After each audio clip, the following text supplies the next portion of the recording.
नमस्कार, स्वागत छ तपाईहरुलाई मेरो न्यू भिडियोमा।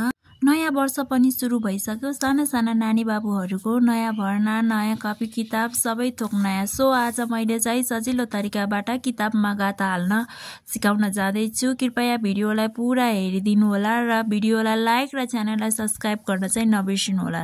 ल आउनुस् अब गाथा हाल्नतिर जाउँ। मैले हालेको यो चाहिँ प्लास्टिकको गाथा हो। सुरुमा त मैले गाथा राखेर गाथामाथि किताब राखे। प्लास्टिकको हो नि फेरि बिग्रिहाल्छ।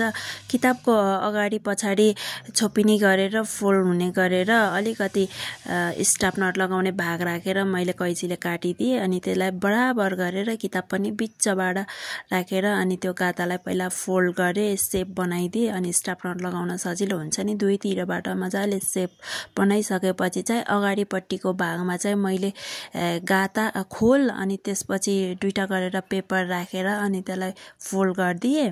अनि पछाडिको साइडमा चाहिँ खोल र एउटा पेपर गरेर दुईवटामा मात्रै फोल्ड गरे मजाले।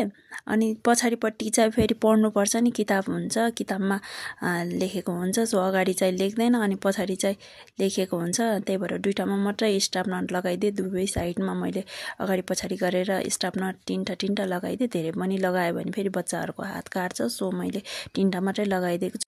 अनि अगाडिको भाग मजाले फ्रेस गरेर स्टापनर लगाइदिसकेपछि चाहिँ त्यो साइडमा पनि दुईपट्टि चिरिप कैचीले काट्दिने अनि त्यसलाई पनि मजाले शेप बनाएर अनि फेरि त्यसमा पनि तीनटा मैले स्टापनर लगाइदिएको छु। यसरी खोल हाल्दिनु तपाईहरुको नानी बाबुहरुको किताबमा। पढेर क्लास सकिन्छ तर पनि किताब भने नयाँ नै हुन्छ। किताबमा खोल हालिसकेपछि चाहिँ मैले त्यो नाम लेख्ने स्टिकर किताबमाथि टाँसिदिए। यति भइसकेपछि अब पढ्नुको लागि रेडी भयो किताब पनि मान्छे पनि। यसरी नै सजिलो तरिकाबाट मैले अरु किताबहरुमा पनि खोल हाले। एलकेजीमा पढ्ने बच्चाको 9 वटा किताब छ। तपाईहरुको नानी बाबुहरु कतिमा पढ्नुहुन्छ र कतिवटा किताब छ कमेन्टमा आएर भन्नु होला र भिडियो मन परेमा लाइक, शेयर र सब्स्क्राइब गरिदिनु होला। फेरि म अर्को यस्तै सजिलो DIY भिडियोहरु लिएर आउँछु। त्यतिन्जेललाई okay bye. Thank you for watching.